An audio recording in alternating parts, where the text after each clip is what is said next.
Learning target 1C, I can identify the domain of a function from a graph.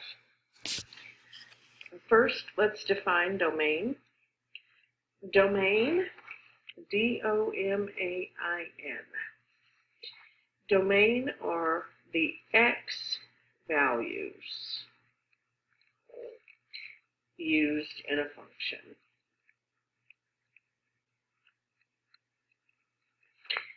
Domain is x. Back in Algebra 1, you might have called it your input, your independent variable. All of those are different representations for domain.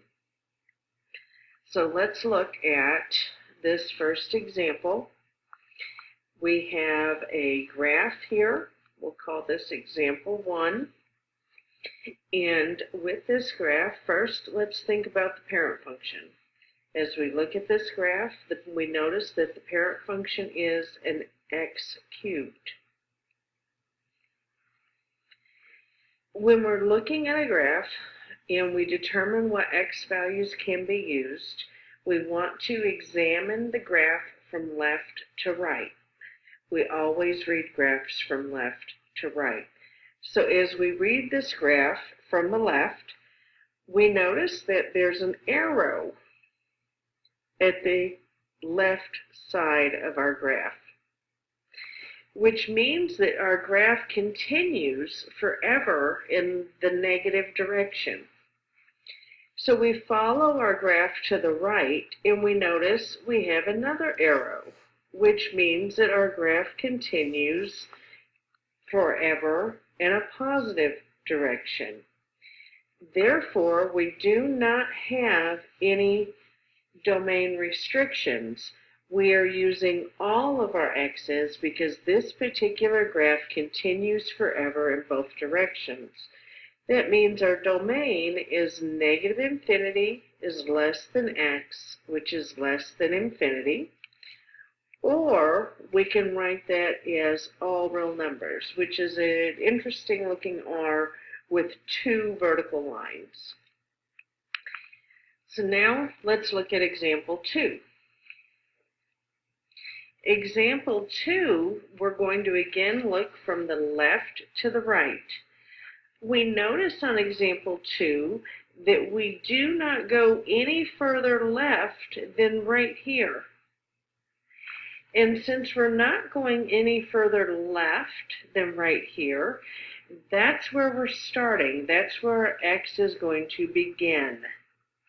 So we know as our parent function is the square root of x, and we're starting at 0, so the domain starts at 0. 0 must be less than or equal to our x. And we follow our function and we come to another arrow, meaning that my domain continues, this graph continues in a positive direction forever, so I actually stop. My domain then doesn't have any restrictions larger than x. My domain is 0 is less than or equal to x, or I can write that with the x first as x is greater than or equal to 0. On example 3, I did not write down parent function because I wasn't sure if you would recognize it.